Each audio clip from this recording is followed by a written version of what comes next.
And the Philippines tonight condemning China for installing a floating barrier in the disputed South China Sea. And this comes as a new report details just how Chinese military ships are intimidating smaller foreign boats in that disputed water. The New York Times says in recent months, fishing boats from the Philippines are being met with bullhorns, water cannons in that area of the sea that the international community maintains does not belong to China.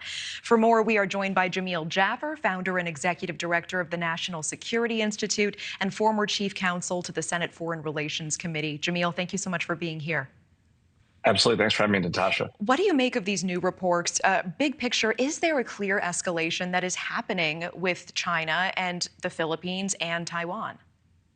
Well, this is just another step in efforts the Chinese have made for decades and really amped up in the last 7-8 years. China's long had what they call the 9-dash line. It's a line that essentially suggests that China has sovereignty over all the islands in the South China Sea, including a number of islands in the Philippines exclusive economic zone, that of Vietnam, as well as that of Malaysia. They've long made this claim, but it's only in the last few years that they begin enforcing that claim, putting up these kind of barriers, and actually building in another area, the Spratly Islands, a set of artificial islands, which they've now militarized, about 7 islands, about 3,000 acres, Natasha. Yeah, and big picture, what does the U.S. need to do to keep China in check as it eyes Taiwan in future months and these other areas like the South China Sea? Well, to date, Natasha, what the United States has done is sailed American naval vessels through these areas, essentially demonstrating the freedom of navigation, demonstrating these are international waters and that our warships have the ability to go through there. The problem, of course, is that China continues to build these islands, continues to push our allies and partners out of the area.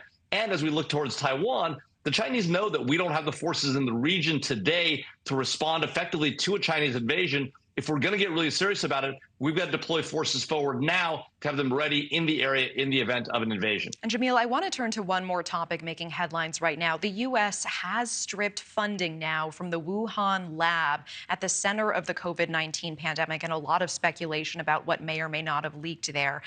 The reason for this, violating biosafety rules. Can I get your gut check response to this? I mean, shouldn't this have happened a long time ago? And why were we funding a Wuhan lab in the first place?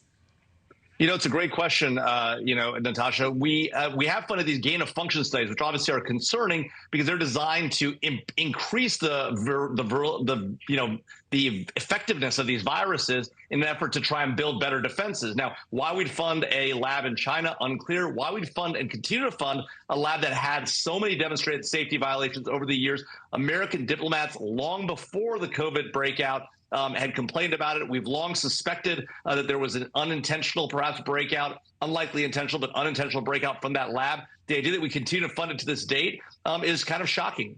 Okay. Jamil Jaffer, always appreciate the context and time. Thank you so much. Thank you for watching. Go to newsnationnow.com to find News Nation on your television provider. And don't forget to click the red subscribe button below to get more of News Nation's fact-driven, unbiased coverage.